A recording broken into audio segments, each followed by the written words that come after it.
कुछ एक झूठ हमारे दिमागों में बैठा दिए जाते हैं। जैसे आप सब ने यह कथा पढ़ी होगी कि एकलव्य का अंगूठा कटवा लिया द्रोणाचार्य ने, पढ़ा है ना आप सब ने? पर यह बताइए कितनों ने महाभारत में स्वयं पढ़ा है?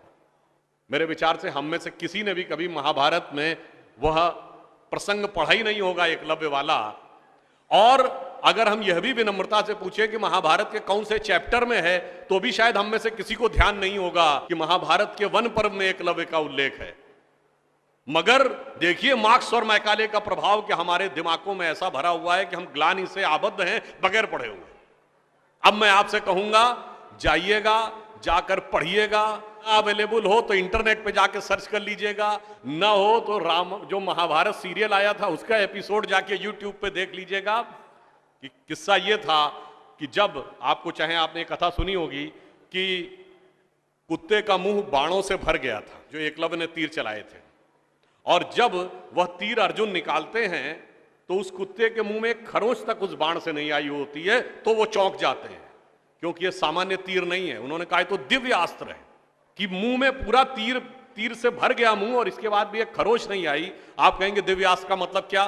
दिव्यास्त्र का मतलब ये है, जैसे रशिया यूक्रेन की लड़ाई चल रही है ना, इससे पहले मिडिल ईस्ट की लड़ाई देती थी, तो जो मिसाइल जाती है वो लेजर गाइडेड जाती है, जिस बिल्डिंग पे गिरना उसी बिल्डिंग पे गिरती है, अगल बगल पे नहीं गिरती, क्योंकि the direction is precise to the metres.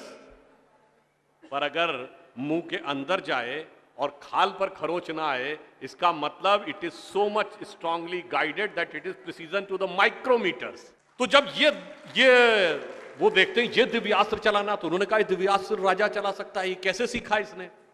तो जब द्रोणाचार्य उससे पूछते हैं कि तुमने ये किससे सीखा, तो कहता आपसे सीखा गुरुजी। कहते मैं तो तुम्हें जानता नहीं बालक, तुम अपना परिचय दो। अब यहीं पर बिंदु है। एकलव्य क्या कहता है? मैं मगध नरेश जरासंध के प्रधान सेनापति हिरण्यधनु का पुत्र एकलव्य। अरे वो मगध के chief of the arm forces का बेटा था। यदि आप ये कह रहे हैं कि वनवासी था, तो ये भी पूरा वाक्य तो पूरा करो कि वो सेना अध्यक्ष था। मगर देखिए कितनी चालाकी से छुपा लिया आधे तथ्य को, और उसके बाद हमारे दिमागों में भर दिया कि ये बहुत गलत किया गया। बताइए, हमारे हिंदू धर्म के दो महाकाव्य, रामायण और महाभारत, दोनों का रचयिता कौन? रामायण का रचयिता महर्षि वाल्मीकि, जो संस्कृत के आदि कवि माने जाते हैं। आज जो वाल्मीकि समुदाय है वो किसमें आता है? शेड्यूल कास्ट में। महाभारत के रचयिता और वेदांत और मीमांसा के रचयिता महर्षि वेदव्यास, जिनकी मां मछुआरिन थी, वह समुदाय किसमें आता है? कुछ राज्यों में, दिल्ली में शेड्यूल कास्ट में, यूपी में अति पिछड़े में। तो मेरे भाई, संत रैदास, नामदेव, कबीर, दादू, ये सब पूज्य संत हुए, फिर भी हमारे दिमागों में ये भरा जाता है। और कौन भरता है? वो लोग भरते हैं जो अपने यहां समाज के गरीब वर्गों की खरीद फरोख्त करते थे। और आपको यह भी बात बता दूं, जब हम कभी अपने यहां कहते हैं फॉरेन ट्रेवलर्स ने दिखाओ क्या लिखा है, तो मैं ये बात आपसे कहता हूं, इसको भी जाके चेक कर लीजिएगा। किसी फॉरेन ट्रेवलर का सबसे ऑथेंटिक जो रेफरेंस माना जाता है, वो चंद्रगुप्त मौर्य के समय में मेगस्थनीज आया था ग्रीस से, जिसने अपनी किताब लिखी है इंडिका, आज से 2300 साल पहले। वो इंडिका किताब आज उपलब्ध नहीं है, मगर उसके उद्धरण तमाम जगहों पे हैं, तो प्रूवन है किताब थी। उसने भारतीय समाज में व्यवस्था का वर्णन करते हुए लिखा है कि यहां पर 7 जातियां हैं, मगर महत्वपूर्ण बात यह है यहां इतनी समरसता, इतना सामंजस्य है कि यूनान के समाज के समान यहां कोई समाज का ऐसा वर्ग नहीं है जिसके साथ शोषण या भेदभाव किया जाता हो। ये एक विदेशी लिख रहा है। और मैं एक और बात आपसे बताना चाहता हूं, बहुतों को नहीं पता होगा, गांव में पंचायत होती है ना, ये पंचायत में 5 की संख्या कहां से आती है? ये 4 या 6 क्यों नहीं? 5 की संख्या जानते कहां से आती है? 4 वर्ण माने गए थे, तो किसी भी गांव में निर्णय लेना होगा तो चारों वर्णों का एक एक प्रतिनिधि होगा, और 5वां जानते कौन होगा? गांव के बाहरी क्षेत्रों में रहने वाले वो वनवासी जो प्रत्यक्ष रूप से गांव का हिस्सा नहीं है, पर हमारे निर्णय का प्रभाव उनके जीवन पर भी पड़ेगा, तो 5वां प्रतिनिधि उनका होगा। वहां से यह पंचायत का भाव आता है। और फिर मैं आपसे कहना चाहता हूं, हमारे दिमाग में एक और चीज भर दी गई कि जाति व्यवस्था हमने बनाई। आपको पता है कास्ट शब्द कहां से आया? ये कास्ट अंग्रेजी का शब्द नहीं है, ये पुर्तगीज भाषा का शब्द है।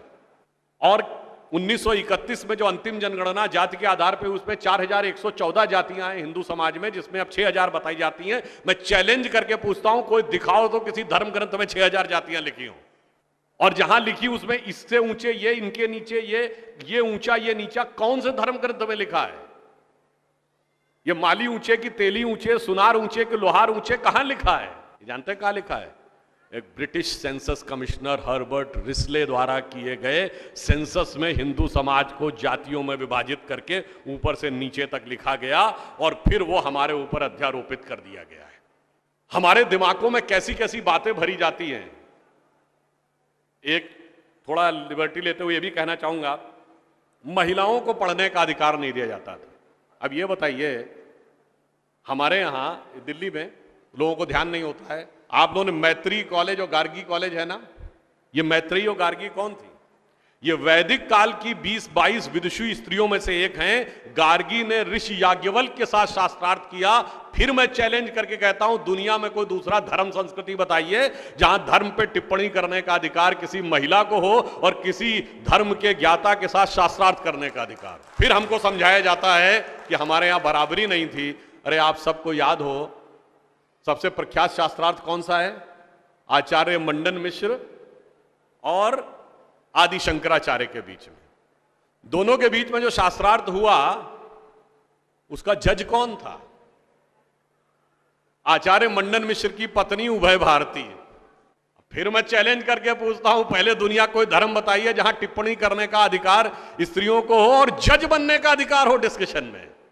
उसके बाद हमसे कहते हैं कि साहब बराबरी नहीं थी। इसलिए मैं कहना चाहता हूं कि हमारे यहां तो समाज में जिस प्रकार से एकाकार करके सबको साथ में लिया जाता था, बराबरी का तो आलम यह था, बराबरी नहीं थी, यह सच है। हमारे यहां बराबरी नहीं थी, हमारे यहां मातृशक्ति को पहले रखा जाता था। इसीलिए हम क्या बोलते हैं? सीताराम, सीता पहले राम बाद में।